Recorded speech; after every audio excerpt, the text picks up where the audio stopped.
Hello, welcome to a beginner's guide to playing Universus.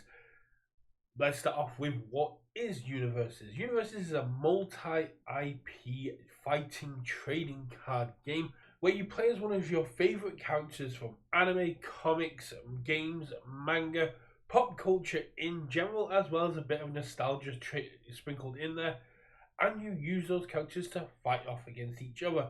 I'm sure the majority of people watching this video as a child had those fights of could Superman beat Goku, could Godzilla beat All Might.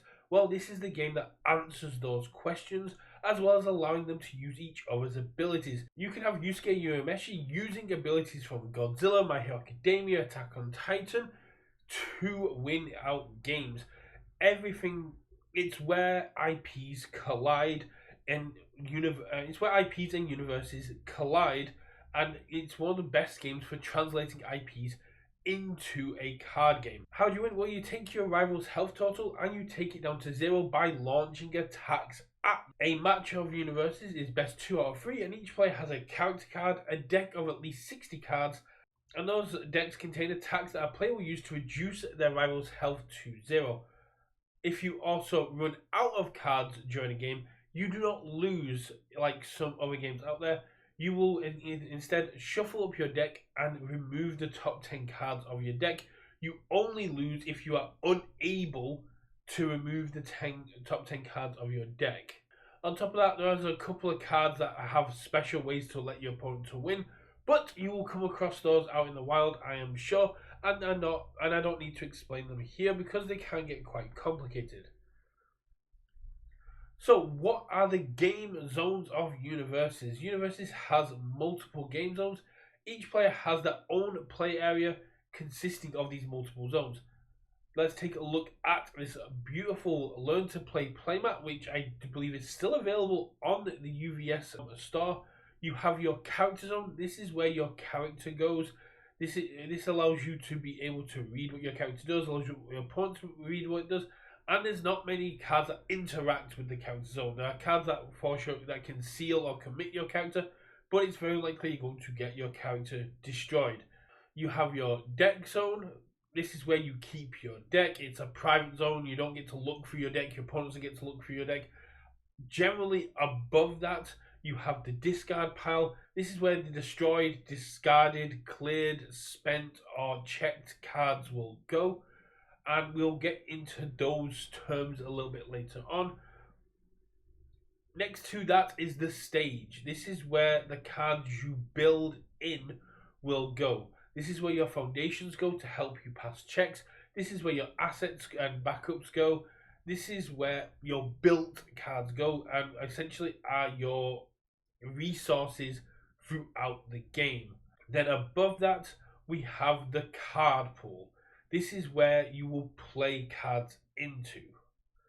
The card pool is designed that it gets progressively harder, and it's a clear indication of how many cards you have played, as well as taking into account that there are abilities that will add cards to your card pool.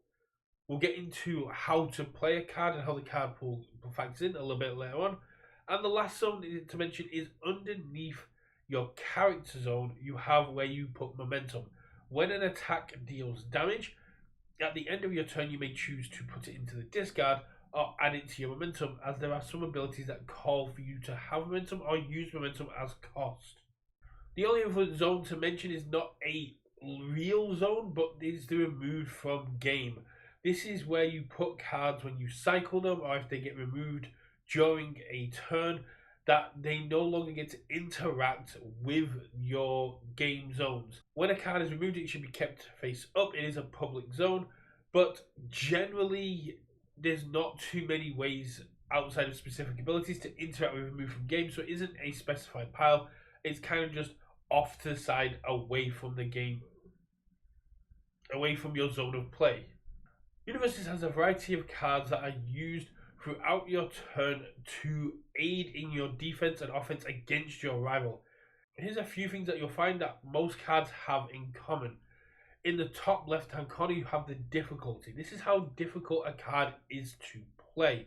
The lower the number is, the easier it is to play, but there is progressive difficulty, which means the later you play it, the more cards you have in your card pool, the more that adds onto your difficulty. Next on the right, some cards will have a block zone. This is when your rival is attacking to you, what you're blocking with. You're using cards to aid in your defense, keep you alive, and block opponents' oncoming attacks. We'll get into that a little bit later on, but that is where you find the block. This is where you find your block modifier and your block zone. Moving down, you have the name of the card. This is the card. This is the identifying factor. This is what tells you what the card's name is and allows you to make sure you're not running more than 4 of each card. Below that, you'll find the text of the cards, the abilities, the restrictions, the cost. This is what your cards do and how you will utilize their abilities to fight your opponent. In the bottom right hand corner, you have the control value. This is how much this card checks for. Generally, foundations, actions, assets, backups have a higher check value or control value than their difficulty. Whereas when you move into attacks, they can have a check. They can have a difficulty that's a lot higher than their check value. This is because attacks are your lifeblood. That's how you kill your rival. So they need to come with a bit more risk. And then in the bottom left hand corner, you'll see that you'll have your symbols. Symbols are very important when it comes to deck building. I won't go too much into that in a minute, but if you have a circular resource symbol, it means your character must be played on that symbol. If you have a square resource symbol, it means that your character must have that symbol on its card. We'll get into characters now. Characters are your key component. It's what your deck's strategy is built around. Let's get into the anatomy of a character. In the bottom left hand corner, similar that you'll find on all cards, you have your character's symbols. The opposite to foundations, backups, assets, attacks, which are what you're adding to your deck, these symbols dictate how your deck is to be built. You choose a primary symbol and then you build on that symbol. You may use the tune cards of any symbol, the square resource symbols, but the circular resource symbols have to match your main resource symbol in order for your deck to be legal. Above that, we have the text box. This is where you, again, similar to the other cards, where you find your abilities. These are more permanent. These are always going to be around. There's not many ways for your opponent to interact with your character, so this is kind of the key component of your strategy. Above that, you'll find your character's traits, whether they are a giant, an inventor, a champion.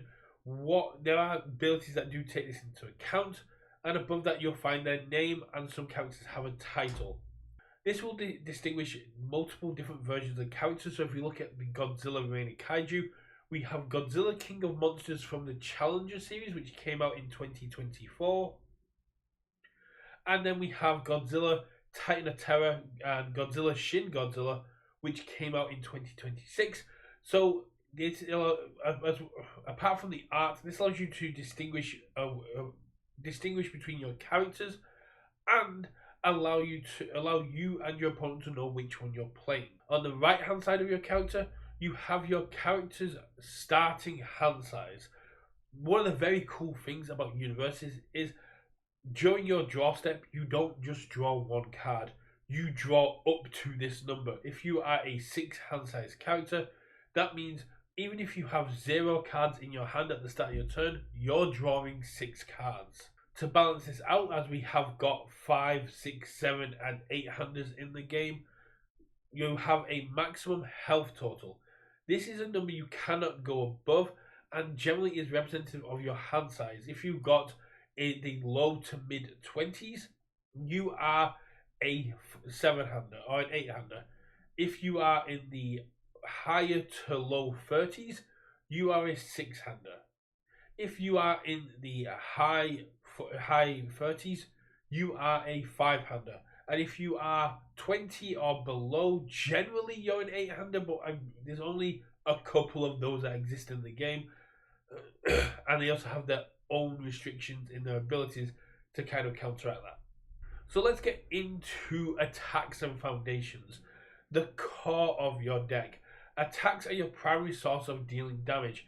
Attacks are played as one-time use cards. They don't stick around. They can be blocked by your rival, or and the attacks can be blocked by your rival, and you can block your rival's attacks to keep yourself alive. But let's break into the characteristics of an attack. So, similar to other cards, in the top left-hand corner, we have the cost. We have the difficulty. This is how hard the card is going to be played, and you can see that some cards have a very high difficulty because they come with very powerful abilities. When you check by taking the top card of your deck and putting it into your discard, you can use foundations in your stage to aid passing a check.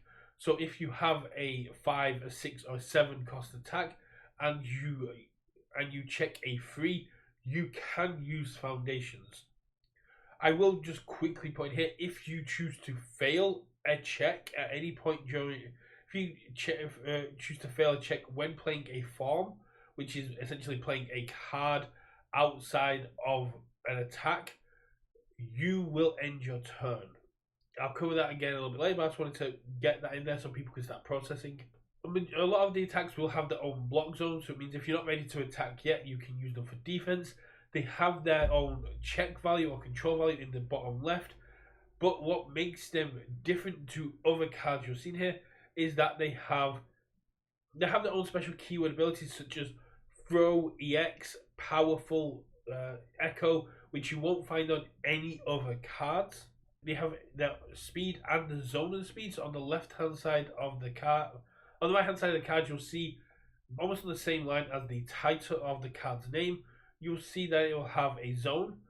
Red is for high, orange is for mid, and yellow is for low.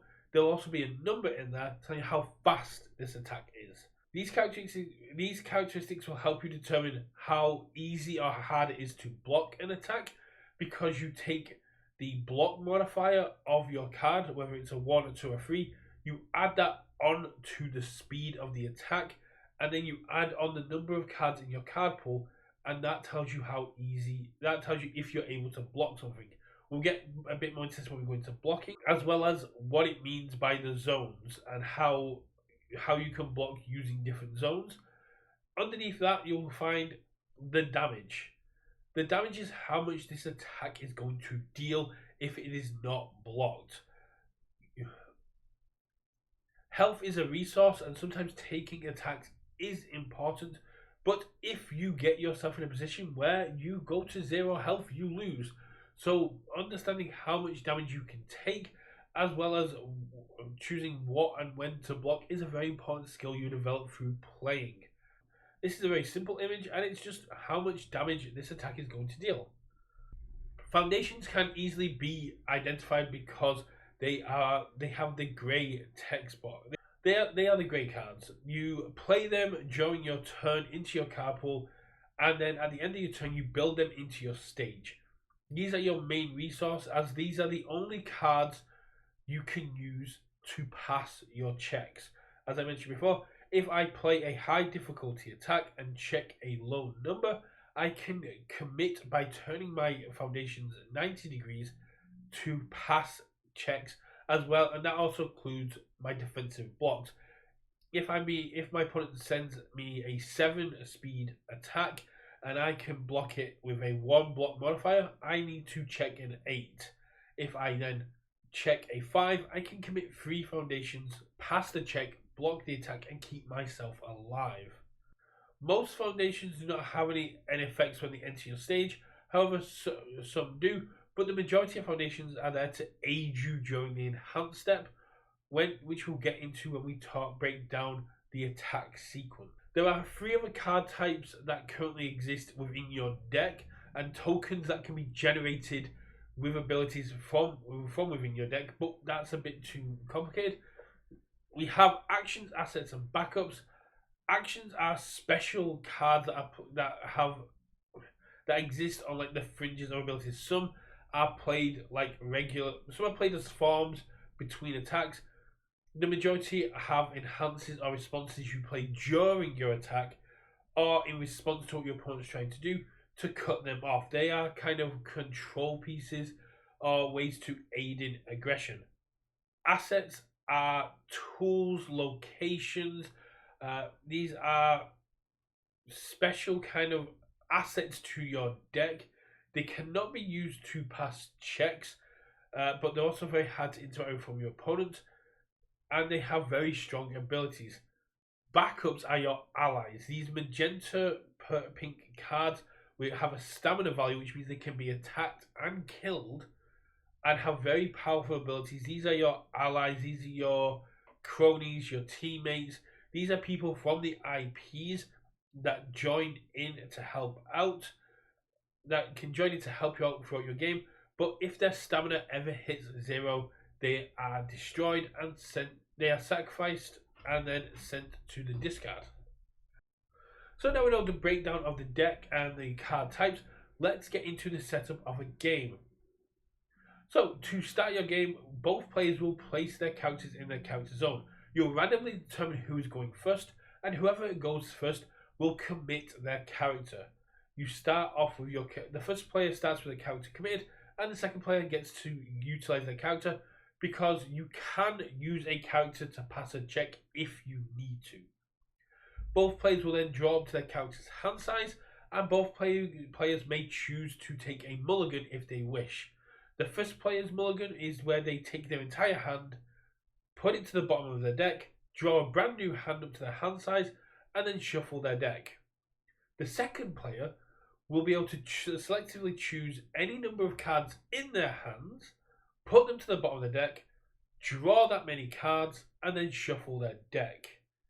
After both players have chosen if they want to mulligan or not, they skip the ready step, they skip the review step, and they skip the draw step and move essentially immediately into the combat phase. This is where they can play cards from there. But let's go into what the turn sequences are. So turns are divided into the start phase, the combat phase, and the end phase. Now, as I just mentioned, if you're going first, you kind of skip the start phase. But let's break it down for your second turn. The start phase is broken down into 3 separate steps. The ready step. This is where you take all of your committed cards in your stage, and you ready them. You have them all ready to go.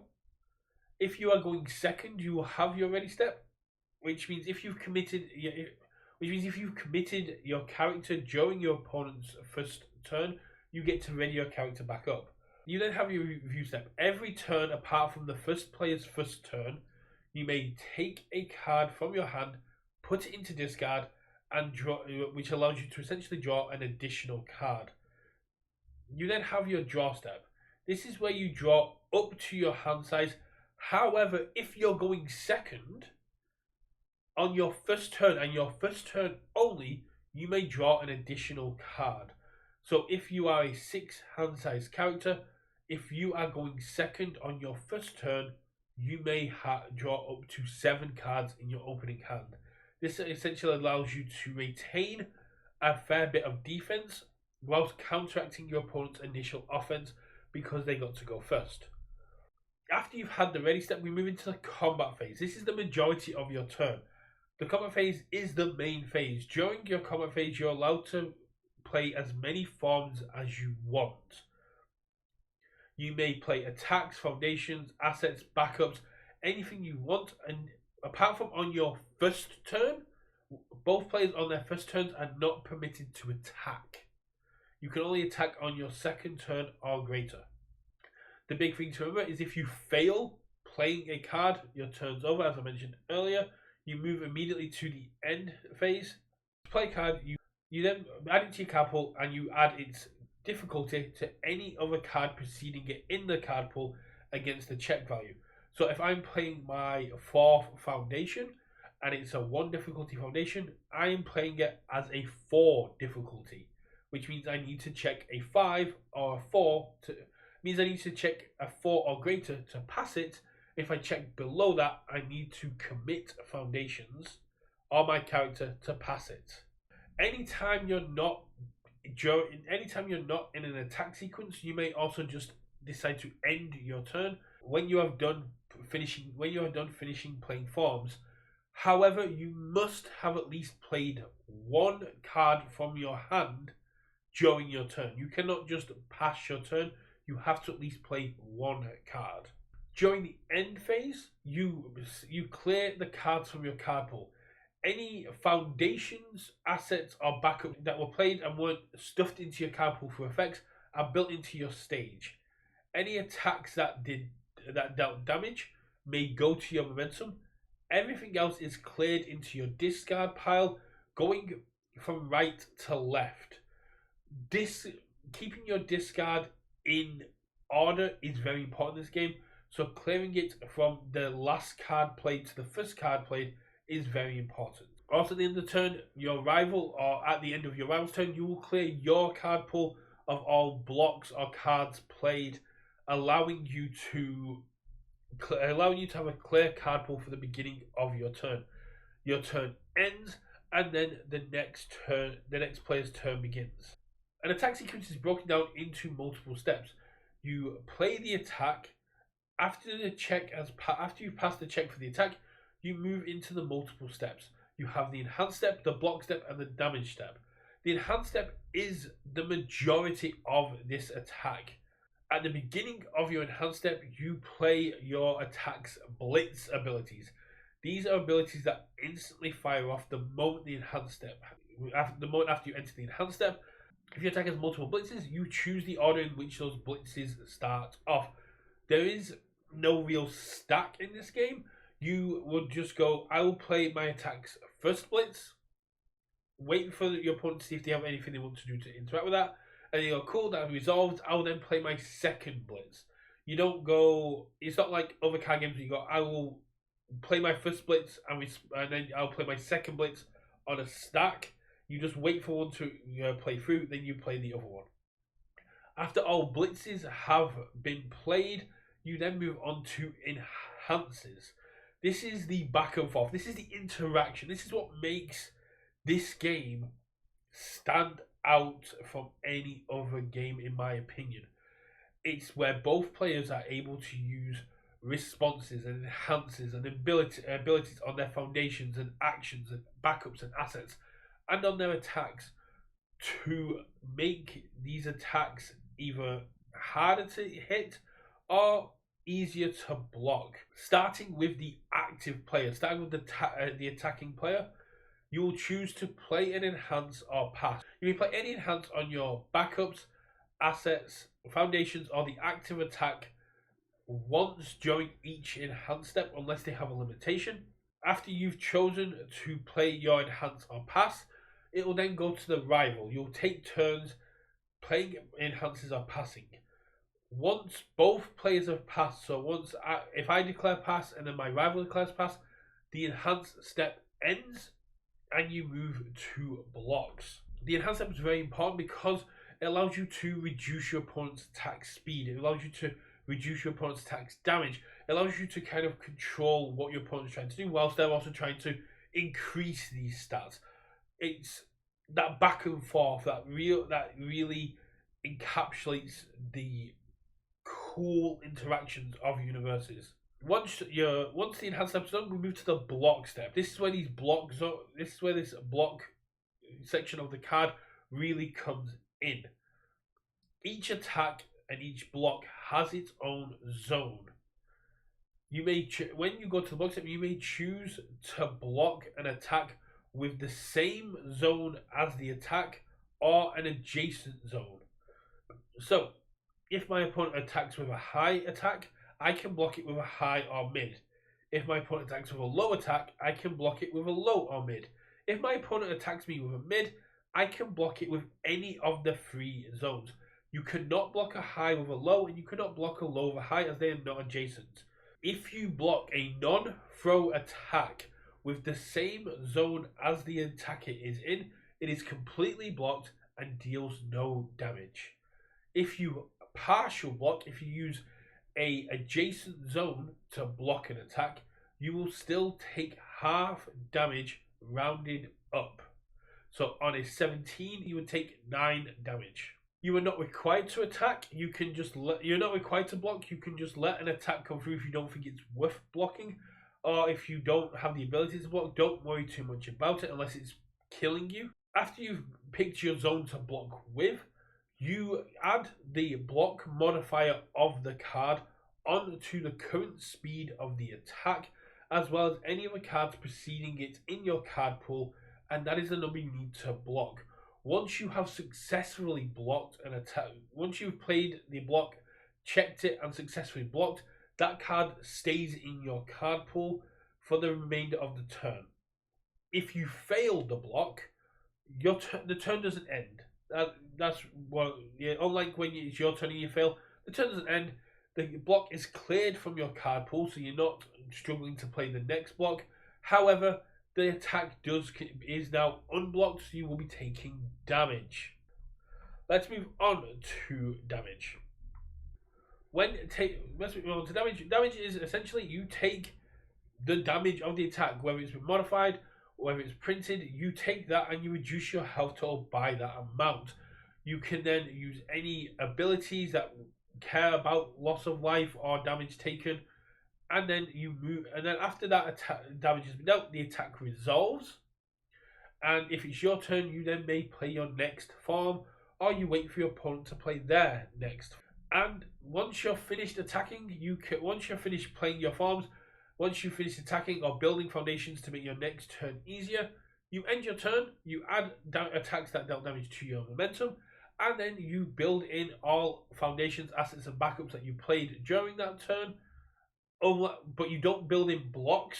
Gotta make that very clear. Blocks clear at the end of the turn. You don't build them in unless they have an ability. But that's it. This went on a lot longer than I thought it was. After that, you just kind of go back and forth, taking turns, going through these turns until one of the players has 0 life left.